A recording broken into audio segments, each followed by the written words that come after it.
Olá, boa tarde a todos, professores, estudantes, profissionais de diretorias de ensino do Estado de São Paulo.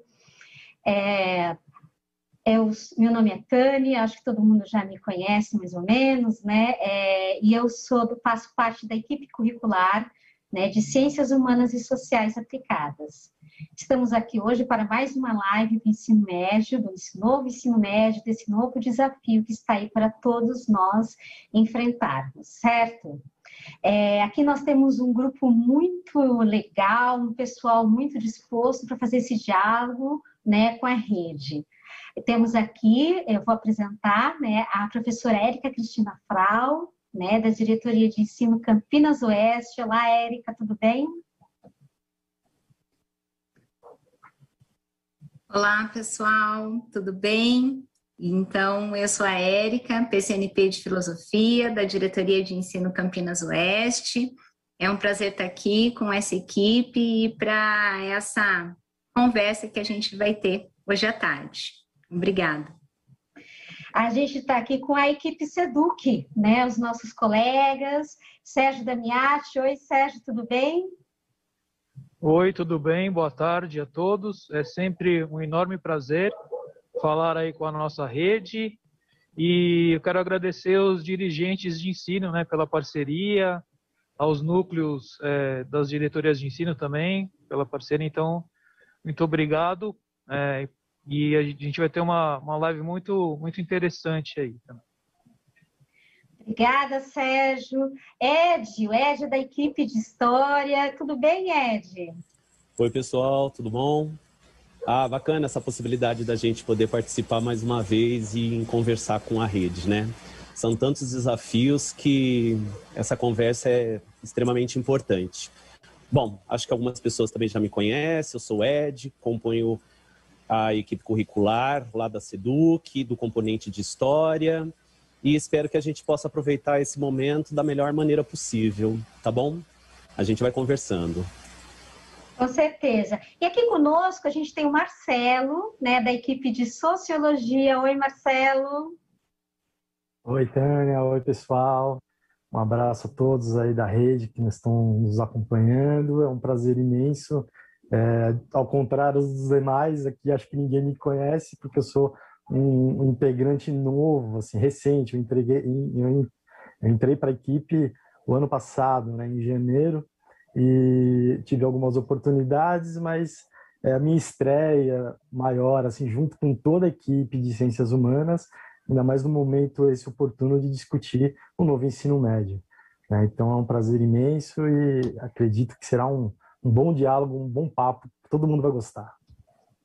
Obrigada, Marcelo. E também da equipe de Sociologia, o professor Emerson Costa está aqui conosco, mas ele não é só de Sociologia, eu gosto de falar isso, gente. O Emerson também tem formação em Filosofia e ele está conosco aqui, ele faz essa interdisciplinaridade como ninguém. Fala aí, Emerson. Oi, pessoal. A Tânia é sempre gentil comigo, né? Vocês já nos viram no vídeo tantas outras vezes e ela sempre é assim. Por isso que eu gosto de estar no vídeo com ela. É um prazer estar aqui. Boa tarde para todos. Como já foi dito aqui pelos colegas que me antecederam, especialmente neste momento de novo ensino médio, e para falar de um formato novo e muito interessante. E nós gostaríamos também de falar um pouco que essa equipe, ela não é só essa equipe, tá, gente? Essa equipe, ela é muito maior, né? Mas nós gostaríamos de agradecer, porque quem participou dessa live para ela chegar até aqui, não foi só essa equipe, né? Outros colegas também estiveram presentes, né? Participaram lá, né? Ajudando, fazendo a leitura, com a gente o tempo todo, né? Então, eu gostaria de citar o nome da professora Clarissa de História. Oi, Clarissa, tudo bem? E a professora Milene, que também é nossa colega, né? E ela também participou bastante. Então, assim, a Milene, de Geografia, e a Clarissa, de História, apesar delas não estarem aqui no vídeo, elas participaram ativamente da elaboração, né? E da gente estar aqui com vocês também, elas participaram. Obrigada para as duas. Nós agradecemos, eu quero aproveitar, né, a fala do Sérgio e gostaria de agradecer especialmente a dirigente Rocenilda Gomes Faria, né? Ela é uma grande companheira, né? Ela entende, né, o nosso trabalho e o fato da professora Érica estar aqui conosco, né, é uma oportunidade muito boa e ela depende, né, da aprovação da dirigente Rocenilda e nós gostaríamos de agradecer, né, a Érica que está aqui conosco, também uma parceria da Diretoria de Ensino Campinas Oeste, né, e nós agradecemos os PCNPs, né, os supervisores de ensino, enfim. O que eu gostaria de dizer é que há uma parceria muito grande entre órgãos centrais, diretorias de ensino, e isso precisa ser dito, né? Isso precisa ser dito e nós só podemos agradecer, né? Então, vamos passar agora para a parte mais interessante, né? A gente quer apresentar uma pessoa muito especial, né?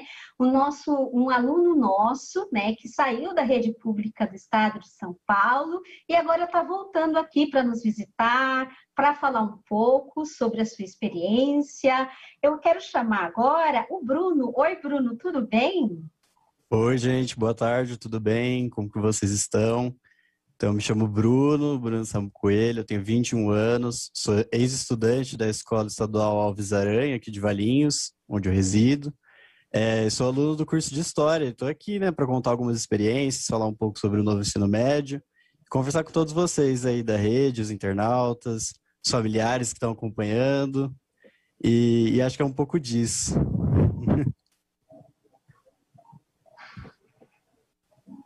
Então, aqui, quem vai conversar um pouco com a audiência vai ser o Emerson, né, Emerson? Você tem um recadinho para a audiência? Sim, como de costume, nós temos o chat que está aberto, qualquer dúvida, questionamento, elogio, ou então sugestão também, vocês fiquem à vontade, eu vou fazer essa mediação, e serei eu que trarei as perguntas para os colegas, e em especial para o nosso convidado hoje, que é o Bruno, não é? É isso mesmo. Ótimo. E a gente tem uma perguntinha para os internautas, né? Porque eles não vão ficar sem participar dessa nossa live. Eles não vão ficar só assistindo, né, Emerson? Não, lógico que não, né? A grande questão que vai orientar a nossa fala é os itinerários formativos. Gente, perdi a questão. Tânia, me ajuda, eu faço a questão. Ó, eu gostaria que todos participassem, né? Respondendo a seguinte pergunta. É uma pergunta muito simples, não é nada difícil, né?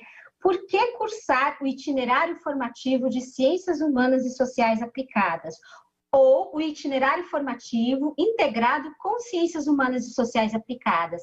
Será que os nossos professores, os nossos profissionais da educação básica, eles têm um argumento bem legal para os nossos estudantes escolher esse itinerário? Que argumento seria esse? Vamos começar? Vamos lá, eu quero a participação de todos. A gente precisa, sim, agilizar, né? Conversar com os estudantes, esclarecer, eu acho que esse o momento, né? E aí eu gostaria que os professores que estão aí nos assistindo escrevessem um pouco sobre isso, né? O que eles podem dizer para os estudantes? Por que seria interessante, por que seria legal participar dos itinerários formativos de Ciências Humanas ou integrado de Ciências Humanas, né? A gente vai falar um pouco mais sobre isso no decorrer dessa live, mas já vamos lá treinando, né, essa fala, esse argumento, que é a coisa mais importante, né? É a nossa melhor ferramenta, são os argumentos, tá certo? Então, vamos lá. Essa live, ela será dividida em 2 blocos, tá, pessoal? Num primeiro bloco, nós vamos falar um pouco sobre esse novo ensino médio, né? O que ele traz, né? Eu sei que todo mundo já sabe, já ouviu nas outras lives, ou mesmo nas falas né, dos gestores aqui da Secretaria da Educação. Acho que todo mundo já viu a Helena falando um pouco sobre esse novo ensino médio, né? E nós vamos continuar falando um pouco mais sobre isso, né, também nessa live de Ciências Humanas. E no segundo bloco, nós vamos falar com o nosso convidado, né? Porque a gente trouxe um convidado especial e a gente vai ter um bloco só para ele. A parte do segundo bloco em que ele vai entrar, a gente vai poder sentir como ele entende esse momento que nós estamos vivendo, e ele vai poder falar também o que ele está vivendo lá na universidade, no sentido de estimular os nossos estudantes a seguir os estudos, né? É sempre bom estudando, seja no ensino superior, seja num curso técnico, ou mesmo em outras formas de aprendizagem que hoje em dia nós temos aí, que são tão facilitadoras da aprendizagem, né? Bom, nesse primeiro bloco, nós vamos falar um pouco sobre esse novo ensino médio, né? Ele conta com uma formação geral básica e com itinerários formativos. Nesse novo ensino médio, nós temos uma ênfase, né, na educação integral e na flexibilidade, né? Então, assim, não que os professores, né, nos momentos anteriores da formação geral básica não tivessem essa perspectiva, mas no ensino médio ela vai ficar muito forte justamente por essa conformação do ensino médio, né, que vai enfatizar essa educação integral e a flexibilidade. Né, tais ênfases, né, elas têm o sentido de abrir espaço, né, para a manifestação da diversidade de interesses e aspirações dos estudantes. Né? Eu gostaria agora de falar um pouco sobre a formação geral básica, né? Que ela, além de consolidar as aprendizagens, né, a partir da disponibilização de competências e habilidades comuns, né, aos componentes da área, essa disponibilização, né, dessas competências e habilidades comuns para todos os componentes da área é um novo formato para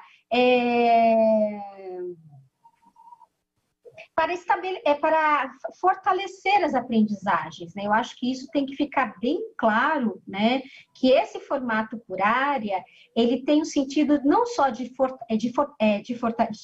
fortalecer as aprendizagens por meio dessa articulação mais íntima entre os componentes, certo? Já os itinerários formativos, né? A gente pode notar que eles têm uma ênfase na flexibilidade, né, que permite a organização de diferentes arranjos curriculares. Nesse sentido, a gente pode perceber que esse novo arranjo do ensino médio, ele busca refinar essa sintonia com as diferentes aspirações dos estudantes, né? Eu não sei se eu estou sendo muito clara ou muito rápida nessa fala, mas eu acho importante que a gente pense um pouco nisso, né? Em como esse novo ensino médio, ele fortalece, né, a formação geral básica, né, essas aprendizagens essenciais, esses direitos de aprendizagens, como abre espaço também para que os estudantes trabalhem suas aspirações, os seus interesses, né, e busque, né, o seu projeto de vida, né. Por favor, o primeiro slide. Né? Nesse slide, o que nós vemos, né?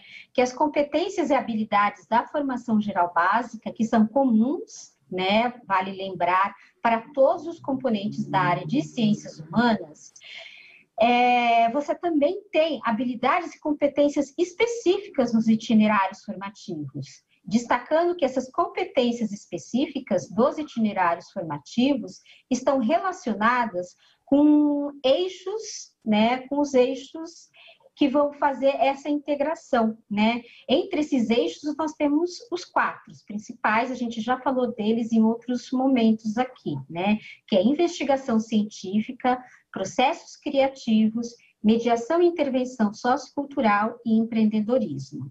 Mas eu não vou ficar falando deles aqui não, porque vocês já devem estar cansados de escutar minha voz, essa live é para ser uma coisa mais dinâmica. Então, eu vou chamar o Sérgio para falar um pouco sobre a investigação científica. Tudo bem, Sérgio? Sim, claro. Bom, a investigação científica, né, o contexto que a gente está vivendo hoje em dia tem uma importância muito grande, né? Então, ensinar, né, os estudantes aí a questão da investigação científica tem o objetivo de aprofundar os conhecimentos, né, referente aos conceitos científicos, para que eles possam interpretar ideias, fenômenos, processos, né, sendo e utilizado isso para investigar situações do seu cotidiano e conseguir fazer, portanto, uma intervenção local, né, pensando, né, na questão da comunidade, da melhoria de vida, da qualidade de vida em sua comunidade, né? Então, eu vejo que a investigação científica é um eixo que dá muito... A gente consegue fazer muitas relações aí, né, com as ciências humanas e com as disciplinas que estão dentro dos componentes que estão dentro da área de ciências humanas. Então, dá para fazer bastante coisa interessante, né?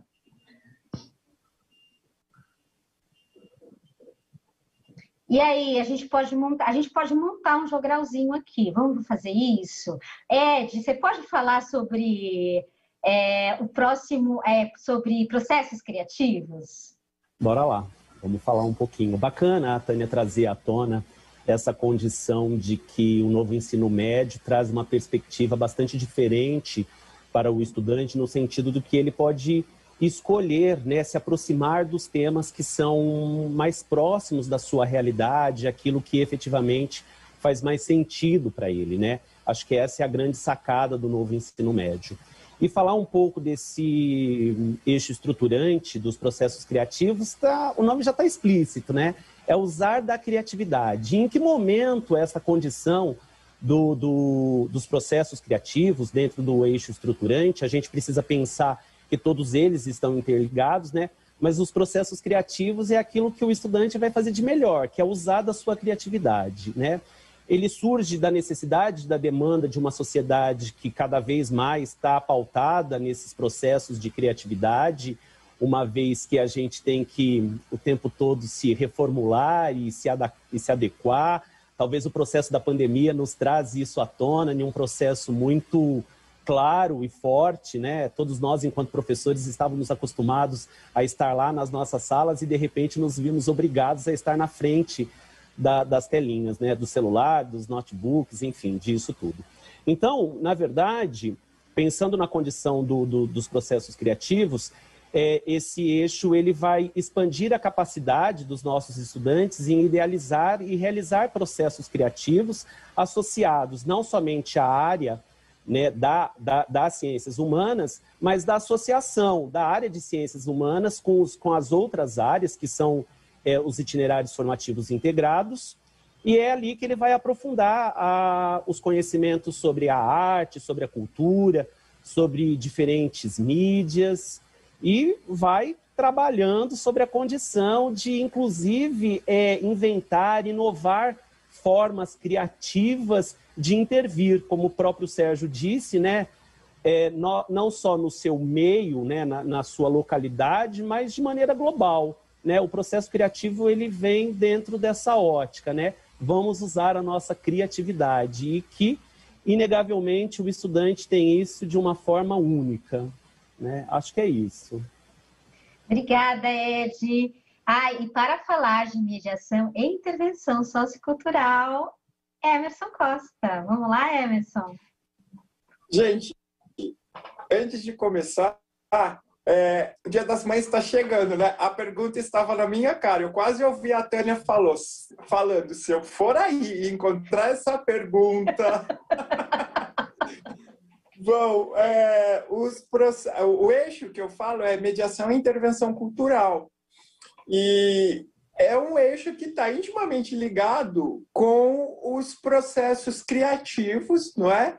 E também com todos os outros eixos, né? Porque se a gente parar para pensar, para o estudante ou qualquer pessoa intervir, mediar situações, problemas, ou propor situações que resolvam esses problemas, ela precisa pesquisar, ela precisa refletir.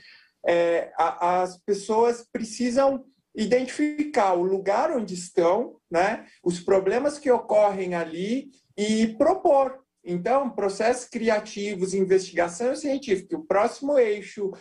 Aliás, os 4 eixos estão intimamente conectados, né? Porque para eu fazer uma mediação, eu preciso de dados. Para eu fazer dados, eu investigo, não é? E também a mediação que eu proponho, a intervenção que eu faço, seja ela cultural ou seja social também, que não está no nome, mas eu posso fazer uma intervenção cultural com um caráter social, não é? Ela também precisa ser avaliada. Ela precisa ser repensada, refletida, revista. Então, a mediação e intervenção cultural, este eixo traz essa prerrogativa, né? Essa perspectiva e a sua conexão com os demais eixos. E é isso que é interessante de pensar essas questões. Está tudo interligado. Mesmo que um estudante, como o Ed comentou, escolha outra área, de alguma forma, em algum momento essas conexões surgem, essas conexões aparecem. E é isso que acontece na mediação e intervenção cultural. Para seguir o jogral, eu vou chamar a Érica já. Tânia, posso? Eu sou bem atrevido. Já que ela é da filosofia também, né? Você disse que eu também estou na filosofia. Enfim, Érica, vamos lá, explica um pouquinho o eixo que lhe coube. Vamos lá, então. Vou falar um pouquinho sobre empreendedorismo, né? E a palavra-chave, penso, é protagonismo, né? Para a gente falar de um jovem empreendedor, nesse eixo, a gente pensa na ação protagonista do jovem. E a partir desse momento, a gente entende que isso vai acontecendo quando projetos vão sendo desenvolvidos, né? A gente costuma olhar para a palavra empreendedorismo, né, sempre com um único direcionamento, mas, na verdade, a gente tem aí a possibilidade de desenvolver uma série de projetos e elencar isso, relacionar isso com o nosso projeto de vida, né? Então, nesse eixo, o estudante ele vai ter uma postura onde ele vai ser participativo, né? E isso está relacionado a toda a metodologia ativa que a gente tem desenvolvido no ensino médio, no novo ensino médio.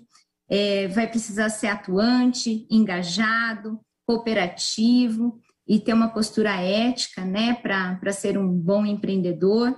E tudo isso vem somar, né, como os demais colegas já colocaram aí, porque um eixo está integrado ao outro eixo, né?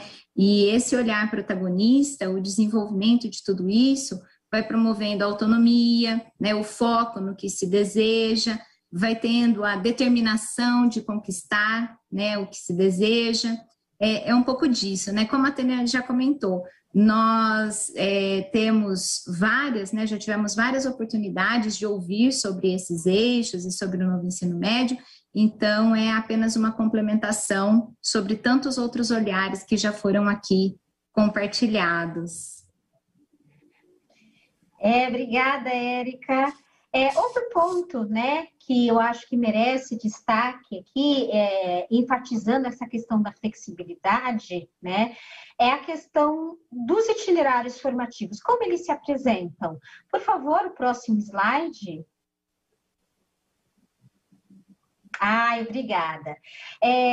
O que acontece aqui? Nós temos a possibilidade de 10 itinerários formativos. Eu marquei ali Ciências Humanas e Sociais Aplicadas com uma corzinha diferente para fazer esse destaque, mas vejam que nós temos possibilidades de itinerários formativos específicos das áreas, e aí a gente tem matemática, ciências humanas, linguagens, ciências da natureza, né?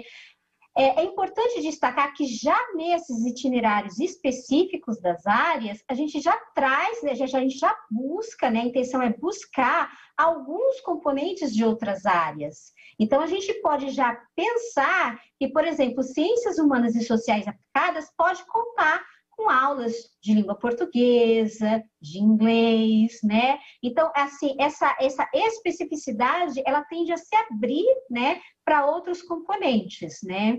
E aí a gente tem os itinerários formativos integrados, né? E vocês podem perceber, matemática com ciências humanas, linguagem com ciências humanas com ciências da natureza. É importante a gente pensar que esses diferentes arranjos curriculares, eles vão dar uma oportunidade para o estudante pensar, né, o quê? Pensar o seu projeto de vida, né? Pensar nessa construção de um itinerário, né, que é dele também, né? Então, vamos pensar, falar um pouco com o estudante sobre isso, né? Pensar o projeto de vida, pensar também escolhas que nós vamos fazer para o decorrer do nosso trajeto aqui nessa existência, né? Mas por falar em projeto de vida, que a gente tem aí, Emerson, com a audiência? O pessoal está participando? Sim, o pessoal está participando, sim. Todo mundo dando boa tarde, enfim, mas eu gostaria de destacar as falas de alguns colegas. O professor Vinícius, por exemplo, disse que o Centro de Mídias é uma ferramenta educacional, né, muito boa para o nosso país.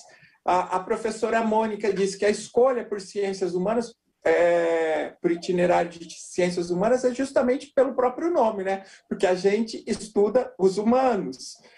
O Paulo Rogério mandou um abraço para você, para o Ed, e o pessoal está participando, está dando boa tarde e colocando as suas questões. Mas, como bom filho, entre aspas, eu vou repetir a pergunta, né? Para a gente colocar lá no chat, porque agora eu estou enxergando.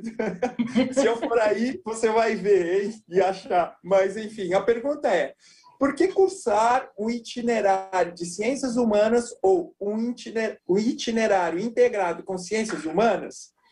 Destacamos que essa pergunta é um dos focos principais aqui da nossa live, né? Para a gente tentar, especialmente falar para os estudantes que estão nos assistindo, de que esses itinerários, seja o de ciências humanas ou combinado com outra área, é um itinerário legal a ser feito. E retomando a palavra da Mônica lá na interação, no chat, porque, estudar ciências humanas é muito legal, a gente está estudando pessoas. Não é, Tânia? Com certeza, Emerson. E assim, essa pergunta, né, por que cursar itinerário de ciências humanas, é uma pergunta que talvez o nosso estudante faça lá, né? Por que eu vou fazer um itinerário de ciências humanas ou integrado com ciências humanas? Por que eu vou fazer o itinerário de ciências da natureza, por exemplo, ou de ciências da natureza com matemática? Eu acho que essa pergunta é o que vai pautar, né, os estudantes, né, a partir lá da primeira série do ensino médio. Eles já vão começar a pensar nisso. E eu acho legal a gente começar a pensar com eles também, né? Se você estivesse na situação do estudante, né, como você responde? Por que eu vou cursar o itinerário de ciências humanas e sociais aplicadas? É isso mesmo. Vamos pensar um pouco sobre isso. É isso mesmo. E o pessoal vai colocando aí no chat. E já que a Érica, nossa PCNP, que sempre está ao nosso lado, os outros PCNPs também, mas a Érica mais proximamente nesses últimos tempos por conta do novo ensino médio. Érica, e vocês, PCNPs, têm um contato mais estreito com os estudantes, né? Vocês estão mais próximos do que nós no órgão central. Vamos jogar aqui para a nossa conversa uma outra questão, né? O projeto de vida. Como o projeto de vida se relaciona com isso que estamos discutindo aqui sobre itinerários formativos, sobre escolhas? Vamos lá. Bom, Emerson, agradeço, então, de passar aí a palavra para a gente falar de projeto de vida. Hoje é um dia muito feliz para mim, porque estar aqui com vocês e com o Bruno é um presente. Antes de falar do projeto de vida, queria trazer aqui que faz parte do meu projeto de vida ser professora, né? e passar pela Escola Antônio Alves Aranha, né, pelo curto período que passei e tive o presente de conhecer tantos alunos preciosos, o Bruno, um deles, que foi meu aluno em 2016, é algo que me deixa muito feliz, de poder estar aqui nesse momento agora, compartilhando essa experiência do Bruno como estudante, participando aqui com a gente. Tenho certeza que ele vai falar sobre isso, que também foi projeto de vida dele, né? Mas vamos aqui à questão. O projeto de vida, né, componente curricular do Inova, para mim, é um componente muito importante. E queria trazer aqui, né, para a nossa conversa o seguinte, por meio do projeto de vida, né, enquanto componente curricular, que a gente vai ter uma sistematização das ideias, dos planos, dos projetos, os questionamentos sobre a dúvida, né, que caminho que eu sigo, como é que eu faço para desenvolver, né, tal projeto, tal meta, e como é que eu idealizo os meus sonhos, né, como é que eu construo, né, todos esses meus desejos para que eles se transformem em realidade.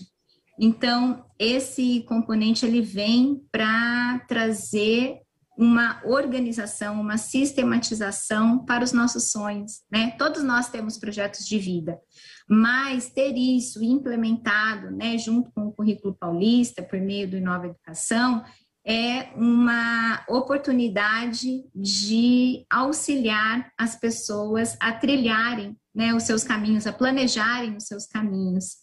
E eu gostaria, então, né, de já puxando a conversa, que estou ansiosa para ouvir o Bruno, começar o nosso bate-papo, né, por meio de algumas perguntas que nós vamos fazer aí para o Bruno, para que ele interaja conosco. Trazer aqui, então, Bruno, a seguinte pergunta para você, né? O que levou você a prosseguir os seus estudos e falar um pouco, né, do curso e do semestre que você está cursando para o pessoal ouvir. Não posso deixar de mandar um abraço para a Maria Silvia, diretora da Escola Antônio Alves Aranha, e para a Andréia, vice-diretora, que lá, naquele momento, muito me acolheram. Foi uma passagem rápida que eu tive pela Escola Antônio Alves Aranha, mas muito significativa. Um pedacinho da minha alma ficou lá e um pedacinho da alma dos estudantes que tive o prazer de conviver também ficaram comigo. Bruno, a palavra está com você. Eu quero agradecer também esse espaço aqui, agradecer por você ter feito parte da minha formação, Érica, por mais breve que tenha sido, foi incrível, assim, acho que mudou bastante as minhas perspectivas. E respondendo a pergunta, então, né, o primeiro contato que eu tive com a universidade pública foi já no ensino fundamental, eu tive ali essa vontade fomentada mais no ensino médio, né, tanto pela inspiração dos professores, quanto pelas orientações, pelas conversas, pelos próprios estudos, atividades, leituras, né, também por conta de familiares. Minha mãe fez universidade, meus irmãos mais velhos também, cursaram Unicamp e USP. Então, assim, tudo isso estava dentro do meu projeto de vida, e lógico, estava dentro do projeto de vida de estudar a humanidade, igual a gente conversou, estudar o humano, né, de querer dar aula, de querer ser professor. Então, por conta disso, eu decidi, né, prosseguir os estudos e continuar no ensino superior, né? Então, o curso que eu estou fazendo é História na Unicamp. Eu estou atualmente no 7º semestre, né, no 4º ano. No caso, é o último ano de História. E eu faço licenciatura e bacharel integrados, né? Que também faz parte do meu projeto de vida, porque eu quero seguir a carreira docente e também a carreira acadêmica, né? As duas ali em diálogo. Então, eu acredito que seja isso, assim, o primeiro projeto de vida foi realmente esse contato, né? Então, a partir do momento que eu conheci a Unicamp, eu sabia que eu queria chegar lá algum dia, né? E cheguei, no caso, com a ajuda, claro, da minha formação, né? Do meu ensino médio, do meu ensino público, né? Do meu ensino básico e também do ensino popular, né? Agradecer o cursinho. Acho que a Érica conhece, Cursinho Popular Contexto, aqui de Valinhos, que também é um projeto que tem os professores, os docentes do Alves Aranha envolvidos, e do qual hoje eu faço parte como docente também, né, há quase 3 anos. Então, agradecer eles também que fizeram parte da minha formação, né. Tudo isso foi uma uma grande inspiração para prosseguir estudando. Que legal, Bruno, que legal essa sua fala. Bacana, Bruno. Antes de mais nada, Bruno, agradecer, né, a sua vontade e de participar desse momento com a gente e saber que você quis dar continuidade aos seus estudos, né? É uma etapa bastante difícil das nossas vidas, porque envolve escolhas, né? E a gente sabe que nem sempre as escolhas, elas estão... Eu nem sei se elas estão ou não, mas talvez é difícil a gente fazer a escolha por nós mesmos, dada a multiplicidade de coisas ao qual a gente vive, né? Mas eu queria que você falasse, então, a partir desse momento, né, do seu desejo de ir para a universidade, por que especificamente a área de ciências humanas e especificamente história? Eu queria que você comentasse um pouquinho disso para a gente. Beleza. Então, desde o ensino médio, acho que desde do ensino fundamental, eu tenho esse perfil investigativo, eu tenho um pouco essa vontade de debater sobre tudo, inclusive na aula de filosofia da Érica a gente debatia muito, a gente lia muito, a gente organizava debates. Então, assim, eu sempre tive essa vontade também de cada vez mais aprender, ensinar, e aprender ensinando é algo que dialoga, né? Então, assim... Eu tinha, né, um gosto pessoal também, então as leituras, todos os produtos culturais que eu consumia, filmes, documentários, estavam ligados ali ao estudo de ciências humanas, ao estudo de história. Então eu já tinha esse sonho fomentado, né? Então, assim, acho que desde do segundo ano do ensino médio, que foi quando a Érica fez parte da minha formação, eu já sabia que eu queria história. É lógico, a gente passa por várias dúvidas, a gente pensa em voltar atrás, a gente pensa em outros cursos, a gente... né, sempre fica ali, será que é isso? E assim, acho que foi moldando, né? Então, como a gente conversou, talvez institucionalizar isso na escola, institucionalizar o projeto de vida, ajude os estudantes, né, buscarem o que eles querem, né? Buscarem as suas vocações, entender um pouco mais do que acontece no mercado, o que você gosta de fazer, o que você não gosta. Então, é um pouco disso, né? Então, tinha bastante desse perfil. Acho que eu também tive uma formação muito crítica, que desenvolveu muito o meu pensamento crítico, e eu agradeço imensamente os professores que passaram na minha vida. Então, assim, o meu sonho de ser professor, e de ser professor de ciências humanas, eu vi essa possibilidade em história. Eu vi que era a carreira que eu queria seguir, vi que a história era o que eu gostava de consumir, de ler, de estudar. Então, acho que é um pouco disso, assim, acho que eu não tinha dúvidas de que seria uma ótima escolha, um ótimo projeto de vida. Ah, legal. Bom saber. Obrigadão, Bruno. Valeu. Eu agradeço, Ed, Bruno, pela questão.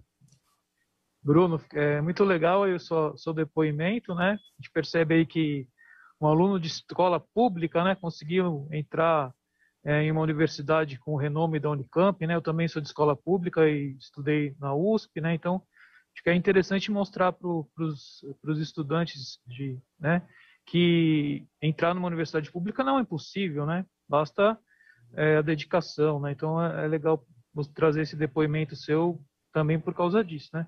Queria saber que outros interesses você tem aí no seu futuro, o que está acontecendo lá no curso, o que você já experimentou durante esses semestres aí que você fez lá, que está na Unicamp. Obrigado pela pergunta, então, Sérgio. Eu pretendo, gente, acho que ficou bem claro aqui que eu pretendo ser professor mesmo. Então, assim, já no ano que vem eu pretendo atribuir aulas, eu pretendo separar um espaço para estudar para o processo seletivo de mestrado na Unicamp, né, porque eu vou estar formado. Então, no geral, eu pretendo mesmo seguir a carreira docente. Essas são minhas perspectivas para o futuro. Dentro do curso, eu moldei, né, o meu projeto de vida pensando na licenciatura. Então, no momento, agora eu estou realizando os estágios supervisionados, né, que é o finalzinho ali da licenciatura. Já realizei 2 bolsas, estou terminando uma agora. As 2 voltadas também ao ensino, né, são elas a iniciação à docência, que eu comecei em 2018, no meu ano de ingresso, e a bolsa de residência pedagógica, né, que é para os últimos anos da faculdade de licenciatura, né, para vários cursos, não só para história. Eu faço parte da equipe de ciências humanas. Então, o próprio programa de residência pedagógica já está em diálogo com o novo ensino médio, né? A gente pensa ali na equipe de humanidades mesmo, de interdisciplinaridade, de aprofundamento da área, né? A gente atua dessa maneira nas escolas, né? Então, acho que eu tenho vivido isso no curso, né? Um caminho de docente, um projeto de vida totalmente moldado na docência. Já passei por algumas escolas, já passei pela Vila Gelim Neto, agora eu estou na Francisco Álvares, que é uma escola rural perto de Barão Geraldo, também ali perto da Unicamp. Então, acho que é isso, graças a essas bolsas, essas experiências, a prática, né, da sala de aula, porque também dentro da universidade a gente tem oportunidade de interagir com outras pessoas, conhecer novas coisas, conhecer um novo método de ensino, que não é o mesmo do ensino médio, não é o mesmo do fundamental, e a gente ali no começo até fica meio perdido, mas graças a tudo isso eu consegui construir a minha própria carreira, né? Então eu agradeço também a oportunidade de ter tido essas bolsas, de ter, enfim, prestado os processos, de estar lá numa universidade pública, né? Gratuita, de qualidade, enfim, né? Que a gente conhece, como você falou, né? De renome. Então acho que é um pouco disso, né? Minhas perspectivas para o futuro, né? Oi, Bruno, obrigada pelos seus questionamentos. Marcelo, você quer fazer uma pergunta para o Bruno? Eu quero sim, Brunão. Tudo bom, Bruno? Beleza, Marcelo? É interessante você trazer essa perspectiva, né, de um estudante que vem de uma escola pública e entra numa universidade pública, né? Grande parte dos professores da rede pública tiveram essa experiência, né? Eu estudei numa escola pública no fundamental, estudei numa escola pública no estadual, e quando a gente entra, eu, por exemplo, entrei pensando que eu queria fazer projeto social. O meu objetivo era fazer projeto social.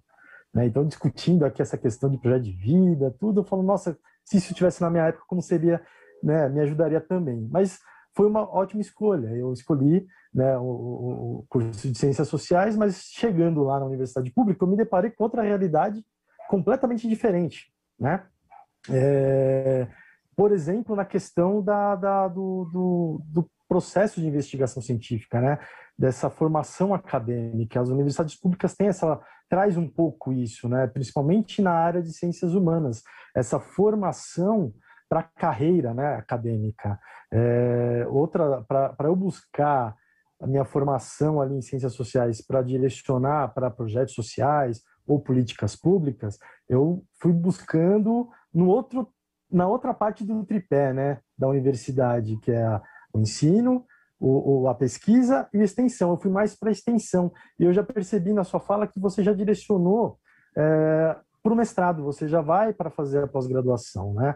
Então, isso já vem com você do ensino, ali do ensino médio, ou foi também depois que entrou e descobriu esses caminhos que se abrem dentro de uma universidade, né? Essa escolha pela carreira acadêmica. Fala um pouquinho disso. Bem interessante. Sim, então no ensino médio eu já tinha vontade de continuar estudando por muito tempo, acho que já pensava numa carreira acadêmica, acho que já estava instigado nesse sentido, mas foi sim na universidade, né? Quando a gente ingressa na universidade, a gente tem ali um novo mundo, a gente se sente, né, um peixinho perdido, mas a gente conhece novos caminhos, né? Então, assim, algo que eu não conhecia, por exemplo, no ensino médio é o mestrado profissional. Existe mestrado profissional de História na Unicamp, né? Um mestrado que chama Prof. História, né? Não sei se vocês conhecem, acredito que sim. Então, voltado para quem molda essa carreira, né? Então, igual você falou, você foi, né? Seguiu o caminho da extensão, eu segui o caminho do ensino, né? Já desde o início. Então, meio que a universidade, ela oferece isso, né? Ela é ampla, ela oferece cultura, oferece extensão, oferece ensino, enfim, né? Eu acho muito interessante e acho que apesar das incertezas, a gente sempre também tem esperanças, né? A gente quer contribuir, a gente quer ensinar, a gente quer aprender. Acho que foi graças ao ensino em geral público, igual você falou, eu também estudei escola pública no ensino fundamental, no ensino médio, fiz o cursinho popular, a gente se prepara, né? A gente fica ali muito nervoso com o vestibular, muito ansioso, é uma fase complicada ali. E eu já prestei logo no final do ensino médio, em 2017, né? E já ingressei em 2018, então foi tudo muito rápido também, né? É uma transição que ele tem uma quebra, né? Eu acredito que seja mais ou menos isso. Lógico que a universidade ajudou a moldar ainda mais meu projeto de vida, graças às bolsas, graças a todos os projetos que a gente participa, né? Às palestras, aos aulões, a tudo que está disponível, né? Um espaço de aprendizado infinito, né?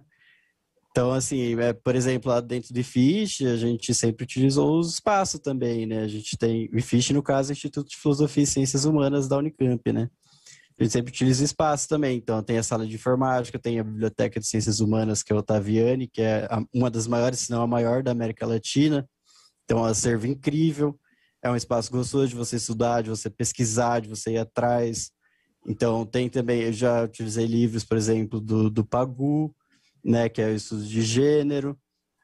Então, assim, a gente tem ali um espaço aberto, a gente tem diversas bibliotecas, a gente tem diversos acervos, tem o arquivo Edgar Louenço, que a gente também teve acesso a documentos, que a gente teve visitas, né, estudos do meio, que é algo que a gente faz na escola também, no Alves Aranha. Eu fiz diversos estudos do meio que me levaram a museus. O que não o que me fez gostar de história, será, né? Será que foram esses museus? Pode ter sido, né? Porque eles nada mais são do que acervos com visitas, né? Então, eu acho que assim, é muito incrível essa formação, é muito interessante ter essa possibilidade, né?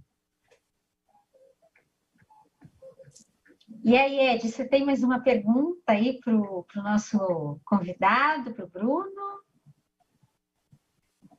Tenho sim. Aliás, a gente poderia ficar um bom tempo aqui conversando, né?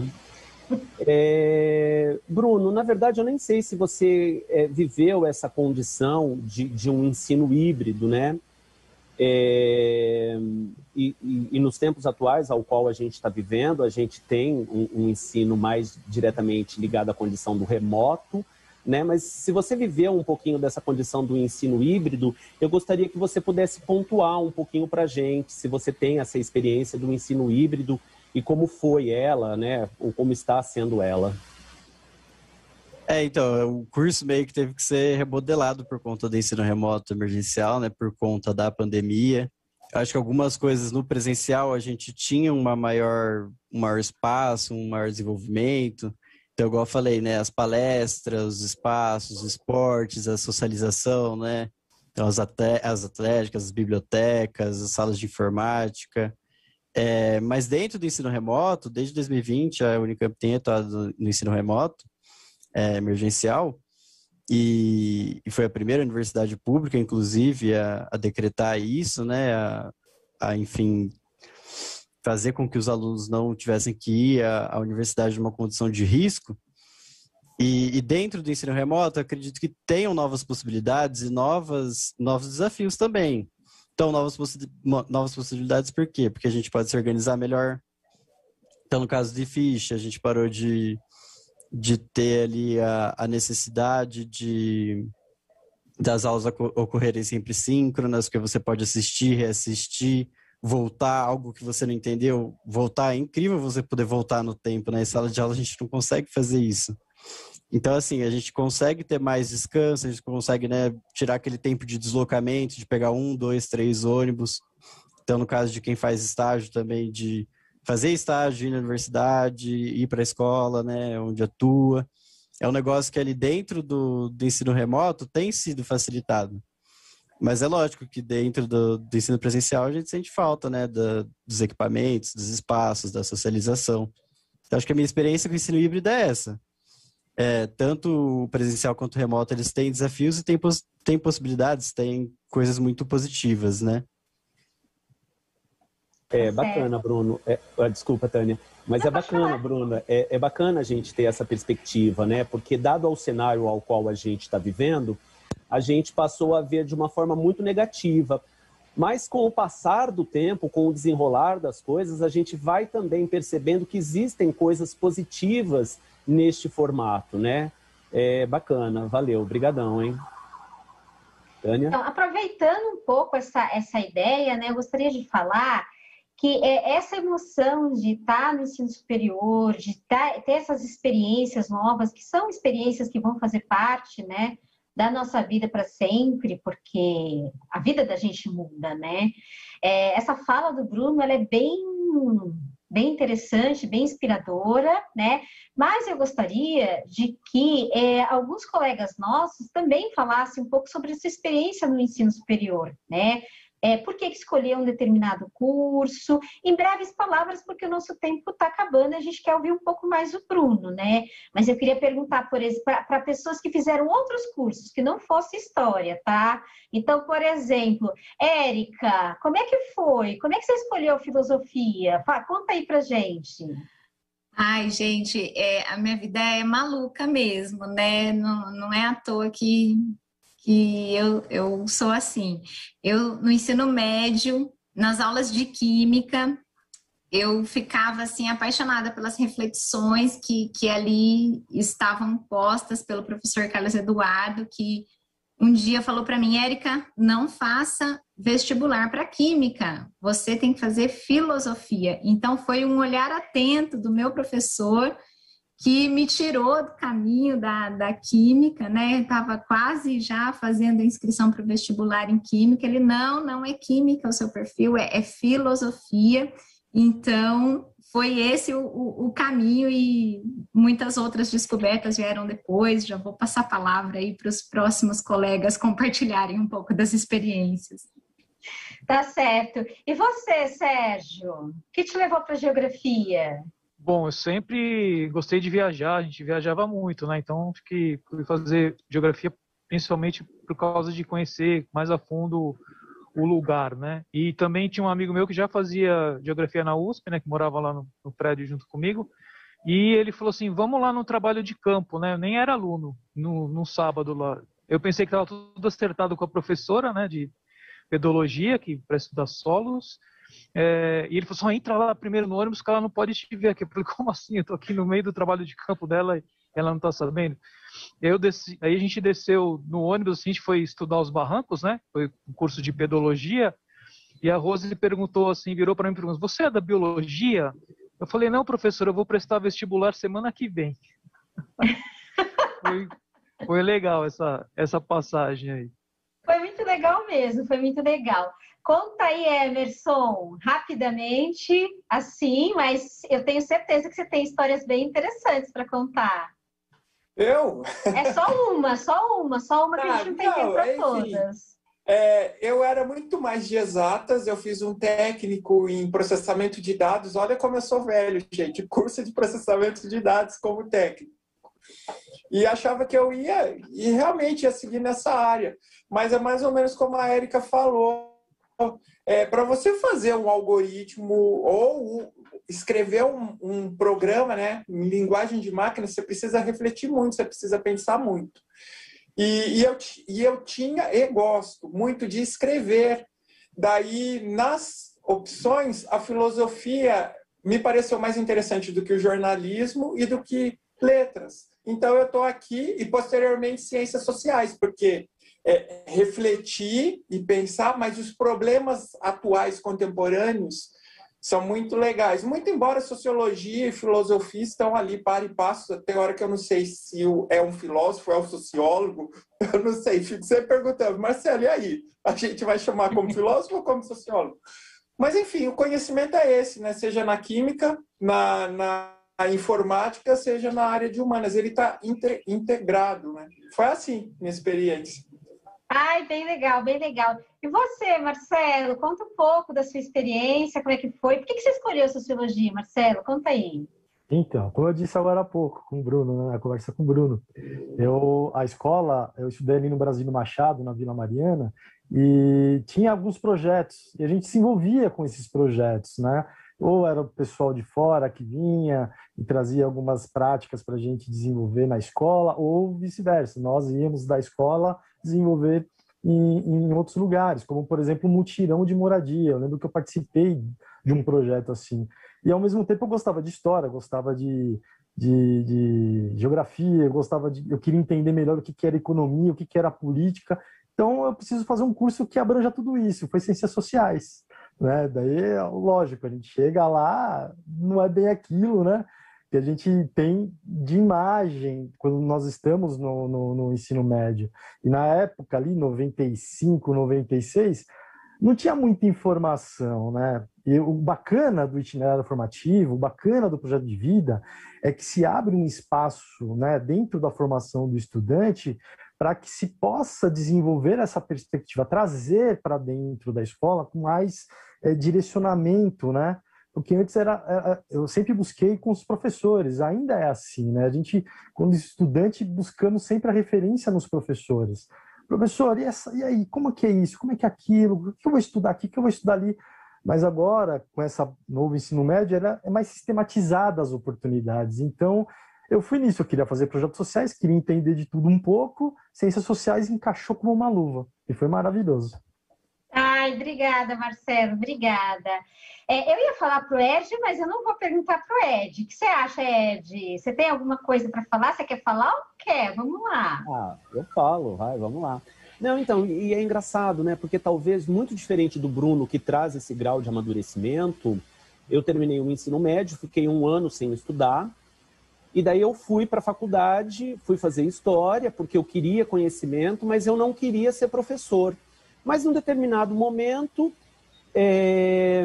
eu peguei umas aulas à noite e quando me vi, aos 21, 22 anos de idade, com uma sala de quase 40 alunos no período noturno, me deu um magic click, né? E eu fui ser professor. E eu me apaixonei por aquilo, né? Tanto que a gente está aqui até hoje, né? E depois eu saí da empresa, onde eu já trabalhava há 11 anos, e me apaixonei pela coisa, pela profissão, né? É bacana isso, né? Mas muito diferente do Bruno, que mostra esse grau de amadurecimento, né? Mas eu realmente gostei, é isso. Passa a palavra. Obrigada. Antes de finalizar a nossa live, eu gostaria de perguntar para o Emerson como é que está aí a audiência, se as pessoas estão participando. Depois a gente vai pegar essas falas, esses dados, a gente vai fazer uma análise sociológica aí, pode ser, Marcelo? Brincadeirinha. Como é que tá aí, Emerson? Sim, o pessoal está participando bastante mesmo. Ó. O professor Marcelo disse que quer fazer itinerário formativo de ciências humanas, porque ele deve ser fofo igual a todos nós. Obrigado, Marcelo. Obrigada, Marcelo. A professora Alexandra disse que é porque somos seres históricos e fazedores de cultura. A professora Maria Célia, para estudarmos as ciências humanas dentro de um contexto de criticidade. A professora Irene Barros, ela está dizendo que a explanação está ótima, que os itinerários formam a base para o projeto de vida e, além de ajudar os estudantes a fazerem escolhas melhores. A professora Marta diz que o itinerário vai ajudar o cidadão, né, o estudante a se tornar um cidadão mais participativo na vida, né, e no lugar e no mundo onde ele se insere. E o professor Gerson, ele já foi um pouco mais profundo, mais acadêmico, né, que diz que reside no fato de as ciências humanas agregarem conhecimentos dos 4 componentes, né, da área, que são essenciais para que as pessoas compreendam a sua identidade e a forma como ela se constrói no contexto histórico, por meio de seus relacionamentos sociais, influenciados por correntes filosóficas vigentes, e que torna possível o indivíduo a ser protagonista e assertivo em seu contexto. Muito legal, né, professor Gerson? Por fim, a professora Rita de Cássia, ela está parabenizando o Bruno, assim como vários outros professores que deram, né, esse parabéns para o nosso estudante convidado aqui. E a professora Maria Aparecida, ela disse que o Bruno é um excelente exemplo. Eu não anotei o nome da professora e já rolou aqui as falas, mas ela trouxe uma coisa muito importante que o Bruno deixou claro na fala dele, né? Que tem todo o esforço e a dedicação dele neste processo, mas ele também teve o apoio de várias pessoas. Começou lá com a Érica, ele falou do cursinho, ele falou do incentivo da família, porque sim, o estudante ele precisa, ele tem de se empenhar, mas tem todo um contexto que viabiliza esse sucesso, né, na escolha profissional, no caminho que ele vai trilhar, e o itinerário formativo por meio desse novo ensino médio é um desses elementos, né, de apoio para o estudante. E é isso, Tânia. Tem muito mais coisas nesse bate-papo, mas é como você falou, a gente entra em contato depois, porque o tempo está acabando, se não acabou, porque eu falo demais. Nós falamos demais, gente. Papo de ciências humanas é assim, não acaba, é inacreditável. Então, o que eu vou fazer agora? Eu vou agradecer a todos os que participaram aqui, vou agradecer a gestão, né, da COPED, da Coordenadoria Pedagógica, por mais essa oportunidade, né, da gente fazer essa conversa. Espero que tenha mais oportunidades como essa, né? E eu gostaria de finalizar com o Bruno. Bruno, suas palavras finais. Muito obrigada por aceitar nosso convite. E o microfone está com você, deixa o seu recado. Eu gostaria de agradecer aí pela oportunidade, falar um pouco aqui, de ter esse espaço, essa abertura, trocar essa ideia com vocês, todo mundo que está assistindo, com o pessoal aqui da equipe curricular de Ciências Humanas, trocar essa ideia com a Érica, que foi minha professora, marcou a minha vida, agradecer a ela por esse convite, por essa mediação, né, por essa ponte. Então, igual o Emerson falou, também agradecer o apoio dos meus familiares, da minha mãe, da minha irmã, do meu irmão, do meu pai, da Bia, minha companheira. E agradecer a todos os meus professores do cursinho, da EMEB Franco Montoro, do Alves Aranha, da Unicamp, todos eles fazem parte da minha vida. E deixar um recado aí para o pessoal, para os estudantes mesmo que estão assistindo, que se vocês têm sonhos, vocês têm vontade de aprender, vontade de trocar conhecimento, de seguir essa carreira, né, de professor, de fazer universidade pública, se não quiser ser professor, se não quiser fazer universidade pública, tá tudo bem também, mas é para isso que a gente tem o projeto de vida, né, para a gente se guiar, para a gente saber, né, para a gente ter protagonismo, saber o que a gente quer desenvolver. Então é isso, agradeço bastante aqui pelo convite e pela essa abertura, viu, gente? Obrigadão. Obrigada, Bruna. Obrigada para a Rede do Saber também, que está aqui, né? O pessoal da EFAP, do Centro de Mídias, a todos. Obrigada. E assim a gente finaliza, né, essa live da área de Ciências Humanas e Sociais Aplicadas. Até a próxima.